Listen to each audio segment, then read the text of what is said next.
ஐயனாகிய முனியப்பனுக்கு ஆலயம் உற்பணம் செய்து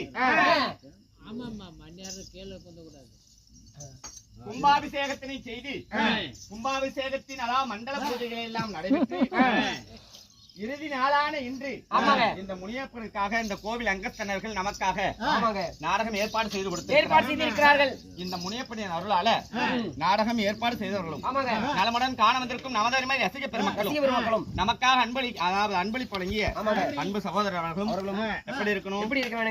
முனியப்பனின் அருளால நாடு அதாவது இந்த நாடு செழிப்பதற்காக நல்ல மழையானது பெய்து இந்த ஊரு செழிப்பதற்காக உத்தமலையானது பெய்து இங்கு அமர்ந்திருக்கக்கூடிய ஆண்போன பக்கமெல்லாம் அரசு பட்டம் கட்டியாண்டு பெண்போன பக்கமெல்லாம் பேரும் புகழும் பெற்று நோயற்ற வாழ்வும் குறைவற்ற செல்வத்தோடு நலமோடு வாழ வேண்டும் என்று ஆண்டவனை பிரார்த்தித்துக் கொண்டு இந்த சிங்கார பொன்னடி இன்று நமக்காக ஏற்பாடு செய்து கொடுத்திருக்கும் நாடகம் ஸ்ரீ மகாபாரதம். ஸ்ரீ மகாபாரத காவியத்தில் சிங்கம் சிங்கம்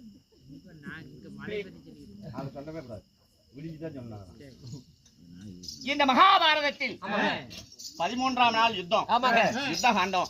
இந்த யுத்த பருவத்துல 13ஆம் நாள் யுத்தமும் 14ஆம் நாள் யுத்தமும் எவ்வாறு நடைபெற்றது என்பதனை எடுத்து கூறக்கூடிய ஒரு அற்புதமான காவியத்தினை இன்று ஏற்பாடு செய்திருக்கிறாங்க. இந்த நாடகத்தில் நான் யார், எனது பெயர் என்ன, நான் எக்குலத்தை சார்ந்தவள்,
தம்பிங்களா அப்படின்னு சொல்லி எடுத்துக்கலாம் தான். ஏங்க அப்படி இருந்தாலும் உங்களுக்கு ஒரு அதிசயத்தை காட்டலான் இருந்தேன். என்னப்பா, வந்ததுல இருந்து நீங்களும் தொண்டை வழியே கத்துறீங்க, வந்தோன்னா ஒரு சந்தோஷமா ஆரம்பிக்கலான்னு தான். அதனால உங்களுக்கு ஒரு அதிசயத்தை காட்ட போறேன். அதிசயமா? ஆமாங்க, உலகத்தில் 7 அதிசயம்னு சொல்லுவாங்க, இது 8வது அதிசயம்னு சொல்லலாம். 8வது அதிசயமா ப்ரோ? கேமரா அப்படி என்ன அவசியம்? கொஞ்சம் இந்த பக்கம் வந்தீங்கன்னா உங்களுக்கு அதிசயத்தை காட்டுறேன். நான் 8வது அதிசயம் என்ன, உலகத்தில் 7 அதிசயங்கள் அதாவது கின்னஸ் ரெக்கார்டு இருக்குது, அதற்கும் மேலான அதிசயங்கள் நம்ம தமிழ்நாட்டுல இருக்குது, அதெல்லாம் கூட பாத்துட்டேன். அதோட பெரிய அதிசயமா 8வது அதிசயம் நம்ம தங்காயூர் நம்ம பனங்காட்டுலயே இருக்குது. அப்படியா? ஆமாங்க, பட்டக்காரன் காடுறா கண்ணு, பட்டக்காரன் காடு. மன்னிச்சிருங்க, வாயில வர நுழைய மாட்டேங்குது. வாங்க வாங்க, நான் அந்த 8வது கூப்பிட்டு பக்கத்திலேயே நிறுத்திக்க, அப்பப்ப என்ன ஊரு என்ன ஊருன்னு கேளு. பட்டக்காரங்காடு. அந்த அதிசயத்தை என்கிட்ட காமிக்க வேண்டாம், குழலுக்காரரை கூட்டிட்டு போய் காமி. ஒரு நிமிஷம் அக்கா, அக்கா வாங்கக்கா, வாங்க வாங்க. ஆமாம்மா, அந்த அதிசயம் எல்லாம் வேண்டாம். நான் யாரு, யாதவர் குலத்திலே பிறந்து வட மதுரைக்கு அரசராக விளங்கக்கூடிய யாருங்க? வசுதேவர். சரி. அந்த வசுதேவரானவர் 2 மனைவிமார்களை மணமுடித்தார். தேவகி, ரோகிணி. அப்பேற்பட்ட வடமதுரைக்கு அரசராக விளங்கக்கூடிய வசுதேவருக்கும் தேவகி அம்மையாருக்கும் பிறந்திட்ட என் பெயர் சுபத்திரை. ஆமா. சரிங்க. இப்படி என் தாய் தந்தைகளுக்கு நாங்க 3 பேர் பிறந்தோம். யார் யாரு? என் தந்தையார் வசுதேவருக்கும் என் மூத்த தாயாக விளங்கக்கூடிய ரோகிணி அம்மையாருக்கும் என் மூத்த அண்ணராக விளங்கக்கூடிய பலராம சக்கரவர்த்தி பிறந்தார்.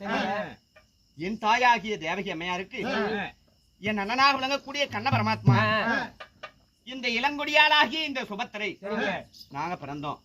இப்படி 2 தாய்மார்களுக்கு 3 பிறந்து நாளொரு மேனியும் பொழுதொரு வண்ணமுமாக கண்ணை இமை காற்பது போல் வளர்த்தி வாலிபம் செய்து நான் யாரை மாலையிட்டேன்? என் திருமண வாழ்க்கை எப்படி நடந்தது? சொல்லுங்க.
அப்படி சுபத்திரையாகி என்னை திருமணம் செய்தவர் யார்? யாருங்க? தந்தையார் உடன் பிறந்த சகோதரியாக விளங்கக்கூடிய என் அத்தை குந்தி அம்மனுக்கும் அத்திராவரத்து அதாவது அரசராக விளங்கிய பாண்டபுத்திர மகாராஜருக்கும் 5 பஞ்ச பாண்டவர்கள் பிறந்தார். ஆமா. சரிங்க. அந்த 5 பஞ்ச பாண்டவர்களில் இருவருக்கும் மூற்றவர், இருவருக்கும் இளையவராக விளங்கக்கூடிய ஆனழகன் என்ற பெயரை பெற்ற மன்னராகிய அர்ஜுன மகாராஜர் ஒரு நாள் ஒரு தினத்தில் தான் செய்த பாவ வினைகள் தீர வேண்டும் என்று சொல்லி கருமத்தை தீர்ப்பதற்காக காசி யாத்திரை சென்றவர்.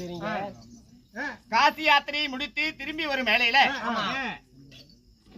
ஒரு முனிவரை போல ஒரு அந்தனரை போல எங்களது நாட்டின் வழியாக வந்தார். எங்க நாட்டில் தங்கினார். அப்போ என் உடன் பிறந்த அண்ணனாக விளங்கக்கூடிய கண்ண பரமாத்மா சொன்னார், வந்தவருக்கு நீ சென்று பணிமடைகள் செய்வாயம்மா என்று சொல்ல அவருக்கு பணிமடை செய்யும் காலத்துல அவரை பார்த்து நான் மோகிக்க, என்னை பார்த்து அவர் மோகிக்க, இருவருக்கும் இடையே காதல் ஏற்பட்டது. ஓகி வந்துச்சா? இல்ல, மோகிக்க அப்புறம் என்ன நடந்தது? காதல் ஏற்பட்டது. ஆமா, இருவருக்கும் இடையே காதல் ஏற்பட்டு அர்ஜுன மகாராஜனானவர் என்னை காந்தர்வம் திருமணம் செய்து கொள்ளலாம் என்று சொல்ல அதற்கு ஒப்புக்கொண்டனான். எங்கள் நாடாக விளங்கக்கூடிய துவாரகையை விட்டு நாங்க புறப்பட்டோம். அப்போ யாதவர்கள் எல்லாம் பார்த்தாங்க, யாதவர் குலத்திலே பிறந்திட்டு நம் பெண்ணை ஒரு அந்தனானவன் இழுத்துச் செல்கிறான் என்று தவறாக எண்ணனாங்க. எண்ணினார்கள். அப்போ என் அண்ணனாகிய மாயவன் எம்பெருமான் பார்த்து சொன்னாராம், அண்ணா பலராமா, சென்று கொண்டிருக்கும் பிராமணர் அந்த ரதத்தை செலுத்தவில்லை. ஆமா. சென்று கொண்டிருக்கும் ரதமோ செலுத்தக்கூடியவள் நம் உடன் பிறந்த தங்கையாகிய சுபத்திரை. அதனால அந்த அந்தனர் இவளை கூட்டிட்டு போகல, நம் தங்கை தான் அவரை அழைத்து செல்கிறார். அது மட்டுமல்ல, இப்படி எல்லாம் சமாதானம் பேசி அதன் பிறகு நம்முடைய அத்தை மகள்தான் வந்த அந்தனர் அல்ல, கிடையாது, நம் அத்தை மகனாக விளங்கக்கூடிய அர்ஜுனன். அதனால படையை திருப்பி நம் நாட்டுக்கு அழைத்து செல்லுங்கள் என்று சொல்ல, அதன் பிரகாரம் யாதவ படைகள் எல்லாம் துவாரகையை சென்றடைந்தனர். இப்படி நானும் என் கணவராகிய அர்ஜுன மகாராஜரும் ரதத்திலே செல்லும் வழியில காளிகாதேவி கோவில், அந்த காளிகாதேவி கோவிலில் காந்தர்வ திருமணம் செய்தார். இந்திரபிரஸ்தம் அழைத்து சென்றார். அங்கு முறைப்படி இருவருக்கும் திருமணம் ஏற்பட்டது. ஆமா, சரிங்க. அந்த கல்யாணத்துல அம்மம்மா என் அண்ணனாகிய அண்ணன் கண்ண பரமாத்மா எனக்கு என்ன சீதனமாக கொடுத்தார்? ஒரு நாட்டை சீதனமாக கொடுத்தார். ஆமா, சரிங்க. அந்நாட்டின் பெயரோ ஆனகுந்திமா நகரம். அந்த ஆனகுந்திமா நகரத்தில் நானும் என் கணவரும் திருமணம் செய்து நலமோடு வாழ்ந்தோம்.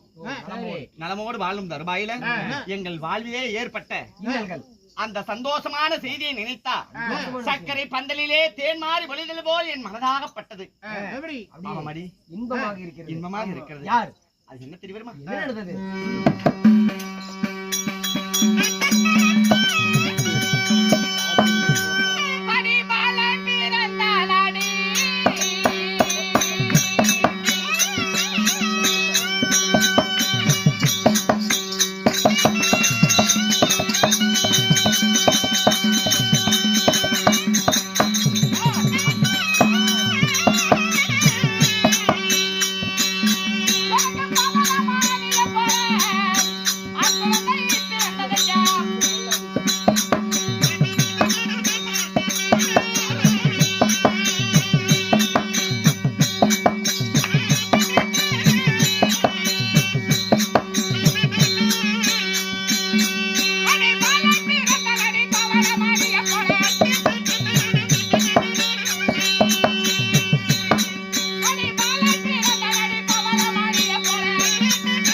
பாண்டவர்கள் அவர்களுக்கு சொந்த பெரியப்பாராக விளங்கக்கூடிய திருதராட்டி மகாராஜருக்கும் அன்னையாகிய காந்தாரி அம்மையாருக்கும் பிறந்தார்கள் கௌரவர்கள் 100 பேர்.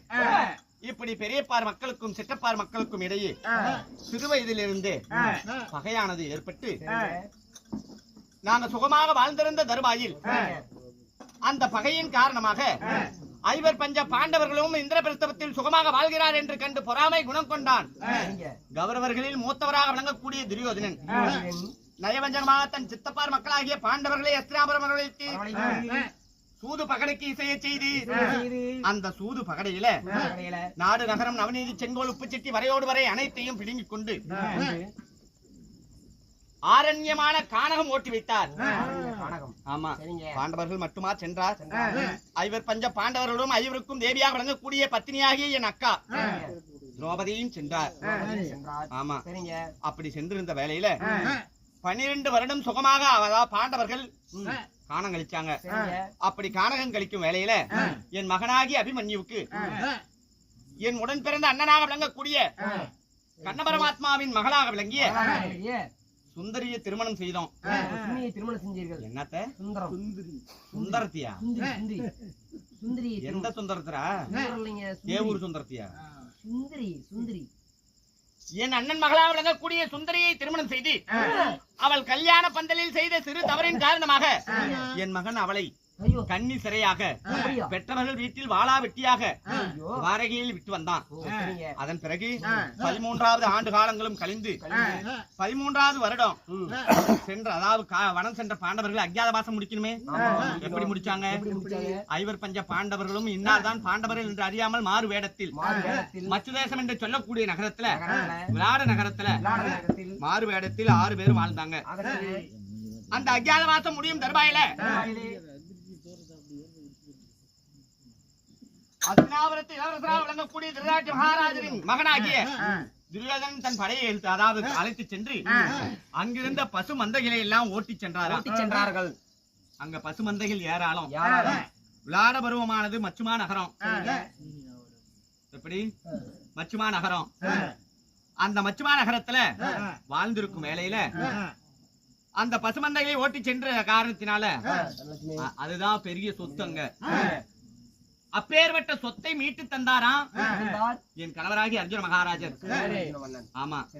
அப்போ இன்னார்தான் பாண்டவர்கள் என்று அறியாமையே வாழ்ந்தார். அதாவது விளாட மன்னர் தன் பசுமந்தைகளை எல்லாம் மீட்டு கொடுத்தது இன்னார்தான் என்று அறிந்த உடனே அர்ஜுன மகாராஜர் என்று அறிந்த உடனே அதற்கு பரிசாக தான் ஈண்டெடுத்த மகளாக விளங்கக்கூடிய உத்தரகுமாரத்திய திருமணம் செய்யும்படி கேட்டாராம். அப்போ என் கணவராகி அர்ஜுன மகாராஜர் சொன்னாராம், மன்னா உன் மகளாகி உத்தரைக்கு நான் ஒரு வகை தந்தையை போன்றவன். காரணம் அவளுக்கு நாட்டியம் சொல்லி கொடுத்த குரு நான். குருவும் பெற்ற தந்தையும் சமமாகணும். அப்பேற்பட்ட தந்தைக்கு ஒப்பாகிய நான் அவளை திருமணம் செய்யல் ஆகாது. அதனால எங்களை அதாவது எனக்கு ஒரு ஆண்மகன் இருக்கிறான். அதாவது என் மனைவியாகிய சுபத்திரைக்கும் எனக்கும் பிறந்த அபிமன்யுவுக்கு உங்கள் பெண்ணை திருமணம் செய்து தருவீர்களா என்று கேட்க அதன் பிரகாரம் திருமணத்திற்கு ஒப்புக்கொண்டார் விளாட மன்னன். திருமணமும் நடந்தது. திருமணத்தின் பொழுது அன்பு பரிசாக காரணம் எதுக்கு இந்த பரிசை கொடுக்கணும்? ஒரு நாட்டை கொடுத்தாங்க. ஒரு நாட்டை அதாவது திருமணத்திற்கு பரிசாக எதனால கொடுத்தாங்க? ஐவர் பஞ்ச பாண்டவர்களும் 12 கானகம் ஓராண்டு அஜ்ஞாதவாசம் முடித்த பிறகு நாடு கேட்க தூது அனுப்பணும். ஒரு மன்னரிடத்தில் தூது அனுப்புவதாக இருந்தா தூது அனுப்பவரும் மற்ற நாட்டு மன்னரா இருக்கணும். ஆனா பாண்டவர்களிடத்தில் நாடு இல்ல, அவர்கள் மன்னரும் அல்ல. எப்படி தூது அனுப்புவாங்க? இதன் காரணமாக கல்யாண பரிசாக உப்பலாரிய வன்னியம் என்று சொல்லக்கூடிய நாட்டினை திருமண பரிசாக கொடுத்தாங்க. அதுக்கு தர்மரையே அரசனாக்கினாங்க. அதாவது என் மூத்த மாமாவாகிய தர்மபுத்திர மகாராஜர் உப்பலாய வன்னியத்தில் அதாவது மணிமகடம் சுட்டி அவரை அரசராக வந்து நாடு கேட்க அனுப்பினாங்க. ஆமா. உலகர் என்று சொல்லக்கூடிய முனிவரை அனுப்பினாங்க. நாடு கொடுக்க மறுத்தார்கள். சஞ்சயனை அனுப்பினார்கள். நாடு கொடுக்க மறுத்தார்கள். என் அண்ணனாகிய பரமாத்மா எம்பெருமான் கண்ண பரமாத்மா பாத சாரதியாகவே நடந்து சென்று அஸ்தினாபுரத்தில் நாடு கேட்டு நாடு கொடுக்க மறுத்த அப்படின்னார். 18 நாள் பாரத போர் உண்டு செய்வோம். அந்த பாரத போரில் கௌரவர்கள் ஜெயித்தால் உலக 56 தேசத்தையும் அவர்களே ஆளட்டும். பாண்டவர்கள் ஜெயித்தால் பாண்டவர்கள் ஆளட்டும். கௌரவர்கள் ஜெயித்தால் கௌரவர்கள் ஆளா என்று சொல்லி கௌரவர்கள் பக்கமாக இருப்பது 11 அக்ரோனி சேனை, பாண்டவர்களுக்கு இருப்பது 7 அக்ரோனி சேனை. இப்படி 18 அக்ரோனி சேனைக்கும் அதாவது ஒரு அக்ரோனி சேனைக்கு ஒரு நாள் வீதமாக 18 அக்ரோனி சேனைக்கும் 18 நாட்கள் போர் நடந்து அந்த போரில் வெற்றி பெறுவோர் ஆளலாம் என்று சொல்ல அதன் பிறகு போரும் துவக்கமாகியது. அந்த துவக்கம் செய்த வேளையில போரிலே வெல்ல வேண்டும் என்று சொல்லி என் கணவருக்கும் என் அதாவது அக்காவாக விளங்கக்கூடிய நாகலோகத்து இளவரசியாகிய நாகக்கண்ணிக்கும் பிறந்த எங்கள் மகனாகிய நல்ல அரவானை பலி கொடுத்து இந்த நாட்டுக்காக போரை துவக்கம்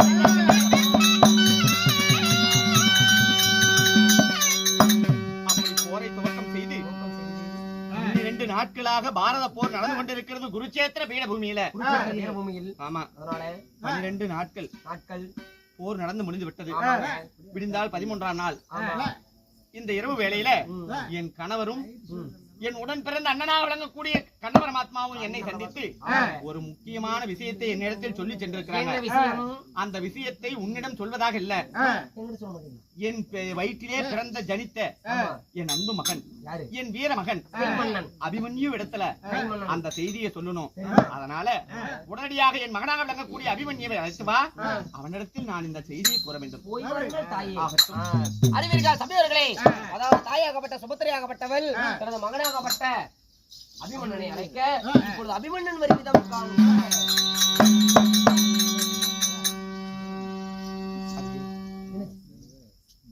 அப்படி இருந்தாலும் என்ன இங்கேயே நின்னுட்டு இருக்கிற? என்ன வேலை வச்சு இங்க நின்னுட்டு இங்க என்ன பொட்டியாரங்க நாய் பேசிட்டு இருக்கிற? யாருக்கிட்டையும் பேசலீங்க, உங்க பையனை போய் கூட்டிட்டு வரலன்னு சொன்னேன்.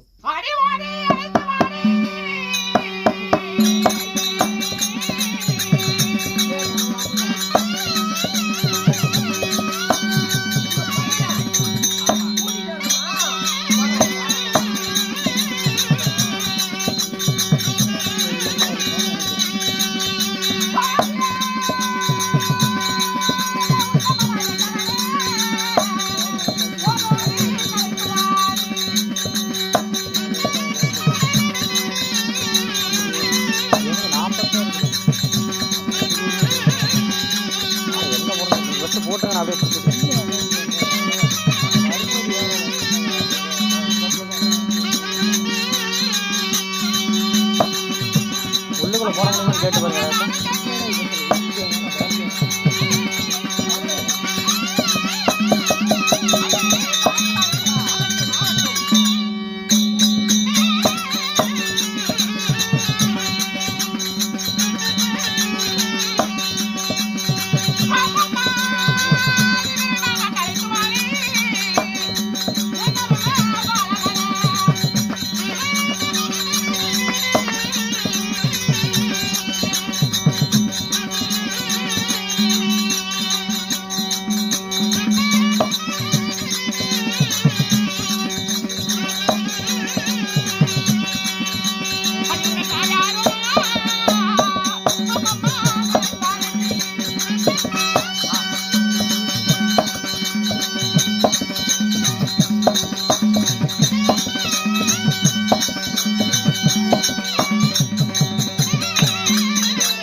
அப்படியே பண்ணிட வேண்டியதான்.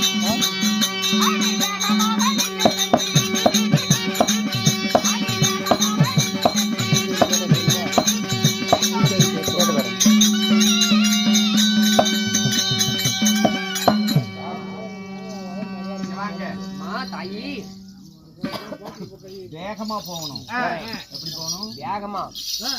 எங்க நீ எவ்வளவு வேகத்துல போகணும் கொஞ்சம் ஓடிக்காம பாருங்க. டேய் என்ன அப்படி நொண்டி நொண்டி நடந்துட்டு இருக்கிற? நீங்க போங்க. என்ன இடத்துக்குடா இங்க